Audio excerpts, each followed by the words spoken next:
Ini kita ke Coban Gajah, guys. Mantap. Pavingin teh. Di sini pavingnya habis.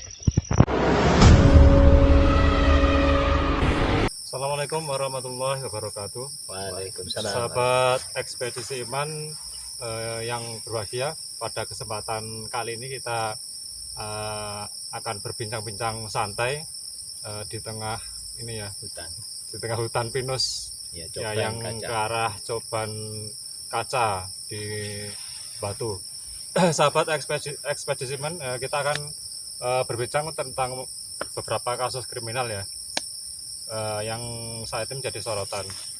Tentu saja kita sudah bersama dengan narasumber kita, Ustadz Mizan, dan juga rekan saya, Saudara Rama.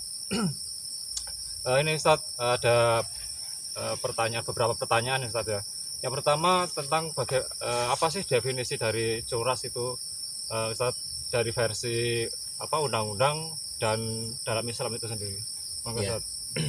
Para sahabat ekspedisi iman, jadi curas itu kepanjangan dari pencurian yang dilakukan dengan kekerasan, yang disingkat dengan curas.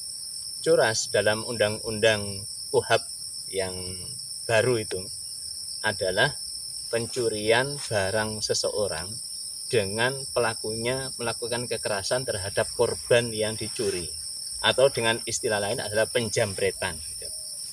Nah, penjambretan atau curas ini itu kemudian diatur dalam KUHP, ada langkah preventif yang dilakukan. Ya, langkah preventifnya berupa polisi akan melakukan patroli rutin ke jalan-jalan ya, di kota maupun di desa untuk mencegah terjadinya curas. Ada istilah yang lain, curat, ya, pencurian dengan pemberatan. Ya. Jadi dia melakukan pencurian atau perampasan itu pada barang milik orang lain dengan ngajak beberapa orang, dengan melakukan hal-hal yang bisa memberatkan dia untuk sanksinya. Nah, ini versi undang-undang. Sedangkan di dalam Islam, curas, curat, ataupun istilah penjambretan, nah, itu sama dalam Islam adalah quta'at turuq. Quta'at turuq itu adalah pembegal jalanan. Ya. Kalau bahasa sehari-hari kita itu perampokan.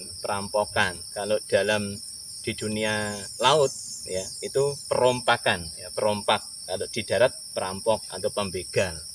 Nah, ini sama. Berarti orang-orang yang mengganggu keamanan orang lain yang menggunakan jalan umum dengan melakukan perampasan, dengan melakukan pengambilan paksa pada barang milik orang lain, baik itu di darat maupun di laut. Baru-baru ini viral tentang korban jambret yang jadi tersangka di Sleman, Jogja. Ini pripun, bagaimana tentang penjambret kasus ini ya? Iya. Jadi memang baru-baru ini, sekitar beberapa hari yang lalu, 4 atau 3 hari yang lalu, itu terjadi penjambretan di Sleman, Yogyakarta terhadap seorang wanita. Ya, penjambretnya itu 2 orang yang berboncengan motor. Nah, ngambil tas wanita tersebut. Lantas dia teriak, diketahui oleh suaminya. Suaminya pas bawa mobil.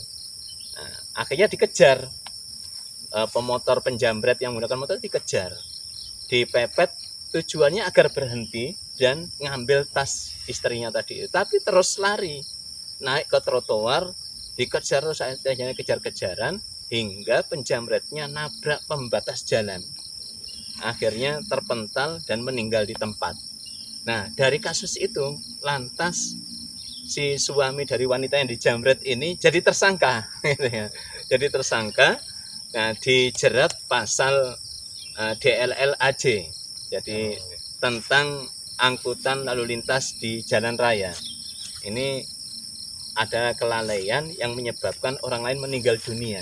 Nah, itu pasal yang dijeratkan kepada si suami dari istri yang penjambret tadi itu. Nah, ini kalau diteruskan tentunya berarti kan ada menormalisasi tindakan kejahatan di tengah-tengah masyarakat, kan begitu. Jadi kalaupun melakukan kejahatan nggak apa-apa, nanti dilindungi oleh hukum, dilindungi oleh undang-undang. Nah, mestinya ini kan satu rangkaian, bukan kasus yang berbeda. Satu rangkaian, ada seorang istri yang dijamret, suaminya lantas mengejar penjamret itu untuk mengambil barang istrinya yang dijamret, kan begitu. Nah, kalau pelakunya mengalami kecelakaan ataupun bahkan meninggal dunia, berarti kasusnya di close, tutup, kan itu kan. Pelaku penjamretnya itu nggak bisa dihukum meninggal, kan begitu ya. Sehingga selesai, mestinya di situ. Nah, ini malah ada upaya normalisasi tindakan kejahatan, dan itu nanti dianggap kejahatan itu adalah sesuatu yang biasa. Nah, ini bahayanya di situ. Gitu. Terus bagaimana dengan sanksi dalam Islam bagi pelaku curas ini, Ustaz? Ya, jadi dalam Islam pelaku pembegalan, perampokan atau perompakan sama ya, itu yang mengganggu keamanan di jalan-jalan. Kalau dia itu mengambil barang saja, barang milik orang yang dijamret atau dirampok itu, maka dia dipotong tangannya. Kalau melakukan berulang lagi, dipotong kakinya bersilangan, tangan dengan kaki bersilangan, kalau hanya barang yang diambil. Kalau dia ngambil barang sambil membunuh, maka dia dipotong tangannya, dibunuh dan disalib. Itu. Jadi setelah dipenggal, dibunuh, itu disalib, dipampang, biar dipajang, biar masyarakat itu tahu bahwa pelaku pembegalan, perampokan atau perompakan, pengganggu jalanan umum itu sanksinya sangat keras sekali di dalam Islam, sehingga menjadi pencegah bagi masyarakat yang lain, anggota masyarakat yang lain untuk tidak mengulangi perbuatan yang serupa di kemudian hari. Ya, terima kasih atas ini penjelasannya.